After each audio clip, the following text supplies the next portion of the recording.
चाहे आप अपनी ज़िंदगी में जितनी मर्ज़ी फॉल्स आईलैशेस एक्सटेंशंस लगवा लें, लेकिन जो बात नेचुरल आईलैशेस में है वो किसी और चीज़ में नहीं। अगर जो आपकी आईलैशेस भी बहुत छोटी हैं और आपको नेचुरली ग्रो कराना है उन आईलैशेस को और उनको बड़ा, थिक और ब्लैक करना है, तो आप बिल्कुल सही वीडियो पे आएँ, क्योंकि मैं इस वीडियो में आपको ऐसे 4 तरीके बताऊँगी जिससे आप घर में बैठे हुए अपनी आईलैशेस को नेचुरली ग्रो करवा सकते हैं।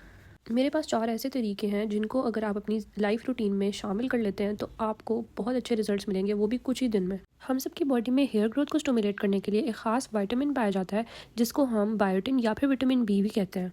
हम अपनी डाइट का सही इस्तेमाल नहीं करते, इसीलिए हमारे अंदर बहुत सारे विटामिन की डिफिशेंसी होती है।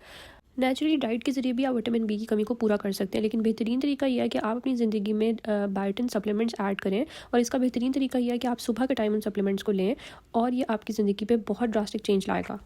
विटामिन बी के साथ साथ हमारी बॉडी में एक और विटामिन की डिफिशेंसी भी पाई जाती है और वो है विटामिन ई। विटामिन ई हमारे हेयर की थिकनेस और ख़ास तौर पर आई लैशेज़ के जो बाल हैं उनकी थिकनेस के लिए बहुत ज़्यादा इंपॉर्टेंट है। विटामिन ई को आप अपनी डाइट के ज़रिए भी ऐड कर सकते हैं, जैसे कि आलमंड्स, हेज़लनट, योगर्ट, फ़िश, इन सब में विटामिन ई बहुत ज़्यादा पाया जाता है। इसके अलावा मार्केट में विटामिन ई के कैप्सूल्स अवेलेबल हैं, वो भी आप लोग इस्तेमाल कर सकते हैं।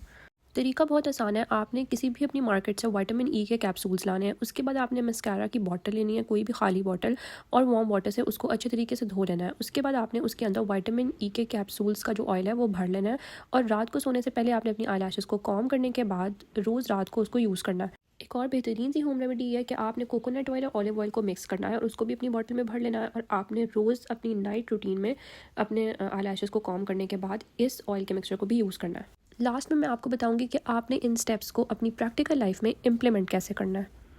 रूटीन सेट करना भी बहुत आसान है, बस आपने इतना करना है कि आपने ऑल्टरनेटिव डेज़ पे स्टेप्स फॉलो करने हैं। अगर आप मंडे को जो है वो विटामिन ई के कैप्सूल्स का ऑयल इस्तेमाल करें, तो आपने ट्यूसडे को कोकोनट ऑयल और ऑलिव ऑयल का जो मिक्सचर है हमारा, उस वाले ऑयल को इस्तेमाल करना है और उसको इस्तेमाल करने से पहले आपने बॉटल को अच्छे तरीके से शेक कर लेना है। तो इस तरह आपने ऑल्टरनेटिव डेज़ पे जो है वो स्टेप्स फॉलो करने हैं। मोर ओवर, अगर आप बायोटिन या विटामिन ई का इंटेक करना चाह रहे हैं तो आपने अपनी न्यूट्रिशनिस्ट से लाजमी कंसल्ट करना है। अगर आपने इस तरह का बेनिफिशियल कंटेंट देखना है तो आपने मेरे चैनल को लाजमी सब्सक्राइब करना है।